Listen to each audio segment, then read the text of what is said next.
Halo selamat malam pemirsa, saya Aryo Ardi menemani Anda selama 1,5 jam dalam program iNews Prime. Imam Besar Front Pembela Islam Rizik Syihab akan kembali dipanggil penyidik kasus dugaan konten pornografi dalam percakapannya dengan Firza Hussein. Dan tidak cuma itu, Rizik juga tersandung dalam kasus-kasus lainnya dan kami akan mengupasnya secara tuntas hari ini. Menelisik kasus Rizik. Dan pemirsa, inilah iNews Prime selengkapnya.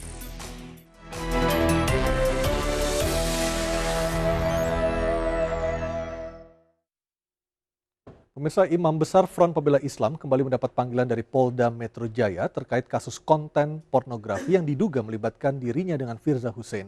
Dan tidak hanya kasus dugaan pornografi, Rizik juga kerap berurusan dengan polisi dalam kasus dugaan penghinaan Pancasila dan penghasutan.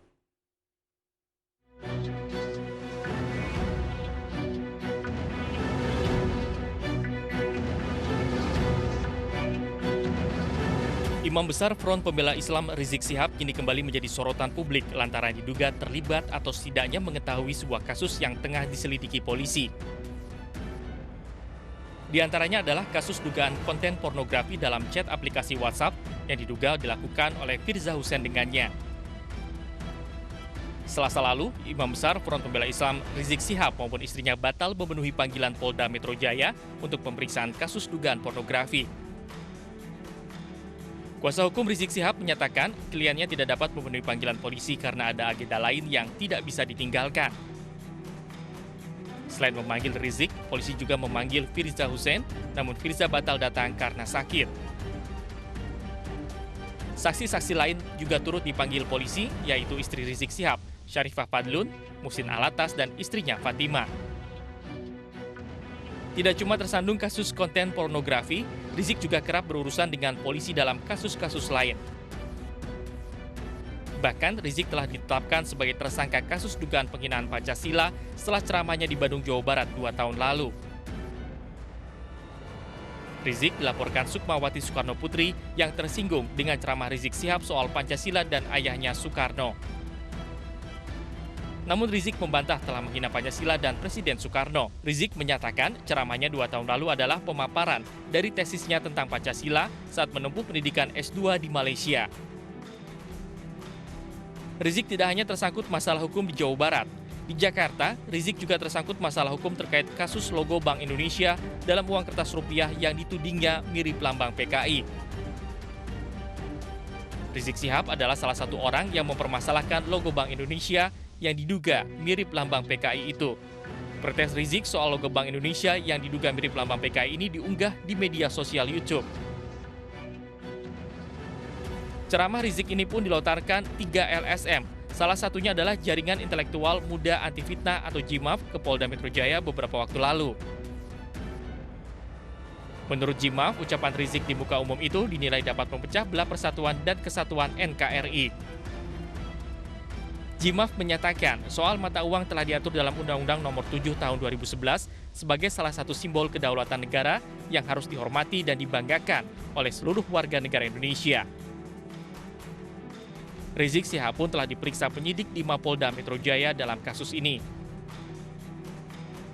Penyidik mencecar Rizik dengan 12 pertanyaan, salah satunya terkait rekaman video ceramah Rizik. Tim Liputan MNC Media memberitakan. Dan pemirsa, di studio kami telah hadir 2 orang narasumber, yakni Ketua Bidang Hukum dan Advokasi Jaringan Aktivis Reformasi Indonesia atau JARI 98, Ria Kusumawati, dan tim advokat dari GNPF MUI, Ismar Syafruddin. Selamat sore Mbak Ria dan Pak Ismar. Selamat sore. Apa kabar? Waalaikumsalam warahmatullahi wabarakatuh. Ya. Saya ke Mbak Ria dulu. Mbak Ria, saya mau konfirmasi. Benar besok akan demo di depan Polda Metro Jaya usai sholat Jumat? Iya, benar. Apa yang Anda tuntut bersama teman-teman dari JARI 98? Jadi yang kami tuntut hal ini adalah kita ingin Rizik Syihab itu segera diproses dan ditangkap. Bukankah selama ini sudah diproses oleh polisi? Ya, tapi tidak ada realisasi secara cepat. Artinya dalam hal ini kita melihat kurang cepatnya gerakan dalamnya sehingga terkesan ada provokator yang bisa memecah belah bangsa. Artinya menurut Mbak Ria dan teman-teman JARI 98, polisi bekerja di bawah tekanan seperti itu? Ada indikasi ke arah sana. Konkretnya seperti apa, Mbak? Ya karena begini, kita kan ingin di sini ada equality before the law. Artinya semua ada persamaan di muka hukum. dalam hal ini. Jadi tidak melihat dia siapa. Ya kalau memang di situ ada dugaan dan polisi sudah menduga keras, ada satu tindak pidana, segera diproses. Baik. Apakah ketidaksamaan di muka hukum yang tadi sempat disinggung oleh Mbak Ria tersebut, apakah menurut Mbak Ria hanya berlaku untuk atau hanya diberlakukan terhadap Rizik Syihab ataukah ada kasus-kasus yang lain? Untuk saat ini yang kami lihat adalah untuk Pak Rizik Syihab. Oke. Pak Ismar, Habib Rizik Syihab besok akan didemo oleh Jari 98. Meskipun tidak langsung, tapi Jari 98 akan demo di depan Polda Metro Jaya. Dari GNPF MUI sendiri, apakah sudah ada pernyataan resmi menyikapi hal tersebut? Kalau masalah ini secara resmi kita belum ada, karena baru tahunya sekarang ya bahwa akan ada demo dari tim Jari 98. Tapi ya kebetulan juga besok kita akan ada acara demo. Kita udah menyampaikan juga surat dan mungkin rute kita itu adalah dari salat Jumat di Istiqlal, kemudian long march ke Pengadilan Negeri Jakarta Pusat. Apa yang Anda tuntut, Pak Ismar? Kita hanya menuntut penegakan keadilan terhadap saudara terdakwa Ahok harusnya dipersamakan dengan yang lain. Bagaimana kasus-kasus yang lain tentang penodaan agama kan semuanya ditangkap, semuanya ditahan. Kemudian adanya penuntutan yang sangat miris buat kami yang dilakukan oleh JPU yang seharusnya menjadi seorang penuntut itu secara maksimal, bukannya menjadi pembela. Ya, itu yang kesan kami. Malah kalau mau dirangkaikan dengan dari keinginan dari Mbak ini malah kebalik kayaknya. Selama ini malah kamilah yang dikriminalisasi gitu ya. Semua kasus-kasus tentang Habib Rizik maupun ulama-ulama lain itu luar biasa dipaksakan, dan kami yakin bahwa tidak ada kesalahan sama sekali. Indikasi dari terkesan dipaksakan untuk kasus Habib Rizik maupun ulama lainnya, indikasi konkretnya seperti apa, Pak Ismar? Salah satu contoh kasus Habib Rizik kemarin itu tiap kali akan ada kegiatan, itu pasti ada proses pemanggilan, malah sampai penangkapan ya, termasuk ulama-ulama lain. Terakhir Pak Khotot ya? Kiai Haji Khotot, Ya. betul. Betul. Kita juga jadi tim advokasinya. Itu sebuah kebetulan karena memang pada saat yang bersamaan memang ada pemanggilan, jadwal pemanggilan, atau menurut teman-teman GNPF ada arti lainnya? Kalau menurut kami mau dikatakan kebetulan, tapi kok setiap akan ada aksi, ada penangkapan atau ada pemanggilan.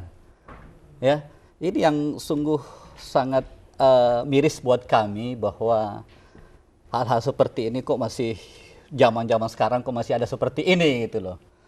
Bahwa setiap akan ada aksi pasti ada pemanggilan, malah sampai ada penangkapan. Penangkapan ini pun kita lihat bagaimana Haji Khotot. Itu kasusnya yang sebelum ini masalah makar, itu tidak ada yang lanjut. Jadi sungguh suatu hal apakah kebetulan. Tapi saya rasa masyarakat Indonesia khususnya umat Islam itu semakin pintar saat ini, makin paham, udah makin mengerti lah. Baik, tapi kalau untuk menanggapi rencana aksi besok dari teman-teman Jari 98 dari GNPF MUI sendiri melihatnya apakah ini sebuah demo yang sudah sesuai dengan kondisi yang sesungguhnya, karena menurut Jari 98 justru Habib Rizik lah yang mendapat perlakuan khusus dari polisi seperti itu. Nah, masyarakatlah yang menilai kalau hal seperti ini. Tapi sangat disayangkan gitu loh teman-teman yang memang dari segi hukum juga mereka paham bahwa seorang Habib Rizik contohnya saja pemanggilan di Jawa Barat, Polda Jawa Barat itu tentang 154 penghinaan terhadap lambang negara. Ya. Ini kan nggak bisa nggak akan bisa mungkin dibuktikan karena beliau tidak pernah menghina lambang negara. Kalau pernyataan-pernyataan yang beliau sampaikan itu masalah Pancasila itu bukan sebuah lambang negara yang dimaksud dalam pasal 154. Ya, itu pun juga bukan sebuah penghinaan, hanya menyampaikan tentang pendapat ataukah usulan daripada Bung Karno. Jadi perlu kita mungkin cermati dan saya yakin teman-teman dari Polda Jawa Barat juga nggak mungkin mau memaksakan. Beliau juga paham tentang hukum kok. Bari, apakah Anda juga mencermati sependapat dengan apa dikatakan oleh Pak Ismar tadi? Jadi saya kurang sependapat ya Pak. Karena dalam hal ini tolong dipahami, Jari 98 itu tidak mempunyai agenda ataupun program kita untuk mengikuti politik apapun dalam hal itu yang pertama.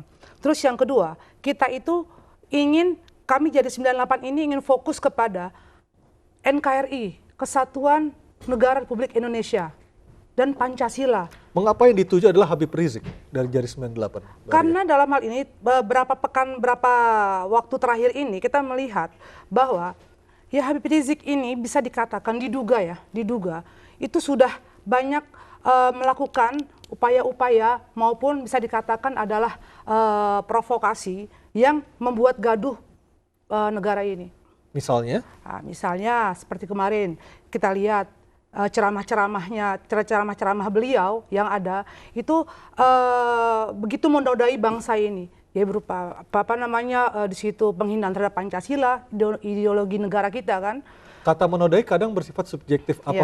Apakah memang sudah ada indikasi kuat dari Jari 98 Habib Rizik diduga menodai? Iya, kami sudah punya indikasi kuat, dugaan yang sangat kuat. Karena apa? Dalam salah satu ceramah beliau atau statement beliau mengatakan bahwa Pancasila itu adalah tempatnya di pantat.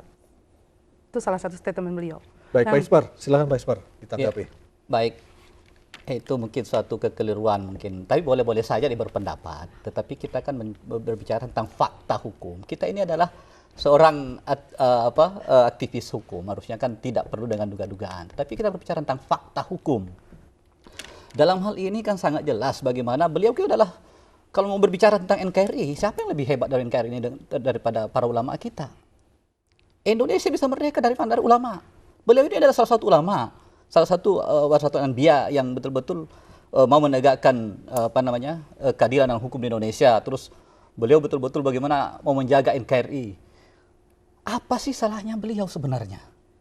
Beliau selama ini adalah beliau yang betul-betul meneriakkan tentang bagaimana kita melakukan persatuan. Adanya aksi-aksi masalah ini, yang melakukan penodaan siapa? Tolong dong diperjelas dulu. Kalau selama ini Pak Ahok mungkin tidak menodai tentang dugaan penodaan terhadap agama, maka ulama tidak akan pernah bereaksi. Teman-teman dari Jari 98, tim Jari 98 mengatakan bahwa kami tidak ada agenda politik. Kami buat apa berpolitik? Kami selama ini tidak pernah berpolitik. Ya, kami hanya menjalankan aturan agama yang kami anut. Ya. Apalagi tentang adanya penodaan terhadap Al-Qur'an. Kami pasti bereaksi. Ini adalah ajaran agama kami, ajaran agama yang memang dianjurkan. Walau Rasulullah sangat marah ketika Al-Qur'annya dihina. Andaikan Pak Ahok bersikap sopan, tidak menyangkut tentang masalah ini, saya rasa selama ini tidak akan pernah ada aksi-aksi seperti ini, Pak. Ini sungguh ironis teman-teman dari Jari 98 kalau menganggap bahwa teman-teman dari FPI lah istilahnya gitu kan, apalagi Habib selama ini apa yang dia sampaikan kepada forum itu adalah berbicara di depan jamaahnya sendiri, di depan umat Islam sendiri, dan dia sampaikan pun juga tidak pernah keluar daripada Quran dan Sunnah. Baik, Jari 98 apakah juga mengkritisi kasus Pak Ahok? Dalam hal ini kami tidak mengkritisi kasus Pak Ahok. Apa bedanya Pak Ahok dan Habib Rizik? Bedanya dalam hal ini Pak Ahok sudah diproses di pengadilan dan bukan ranah kami untuk mengkritisi itu. Artinya sekarang beliau dalam proses hukum dan biar urusan pengadilan yang akan untuk memutuskan itu. Cuma bedanya dalam hal ini Habib Rizik saat ini belum diproses secara hukum. Tapi kan sudah diperiksa juga di Polda Metro Jaya, diperiksa di Polda Jawa Barat. Tapi dalam ini kelanjutannya belum ada. Jadi kami butuh di sini adalah equality before the law. Semua sama. Pak Ahok sudah diproses dan di pengadilan. Dan kami ingin juga Habib Rizik diproses di pengadilan. Apakah sudah ada korespondensi mungkin dengan Kabid Humas dari masing-masing Polda? Untuk sementara sudah, ya artinya dalam hal ini ya pihak kepolisian juga akan terus melakukan proses hukum itu. Jadi, tapi menurut Anda hal itu tidak cukup, makanya tidak cukup. Anda besok akan turun ke jalan? Ingin cepat, jadi dalam hal ini kita berusaha menghindari minimal prevensi agar jangan sampai terjadi hal-hal yang terdinginkan yang bisa memecah belah persatuan NKRI kita. Karena bagaimanapun kan Indonesia ini terdiri dari majemuk ras, bangsa, dan suku agama yang bisa sangat rentan untuk hal itu. Kita akan break sejenak pemirsa, iNews Prime akan kembali dengan dialog sesaat lagi, tetaplah bersama kami.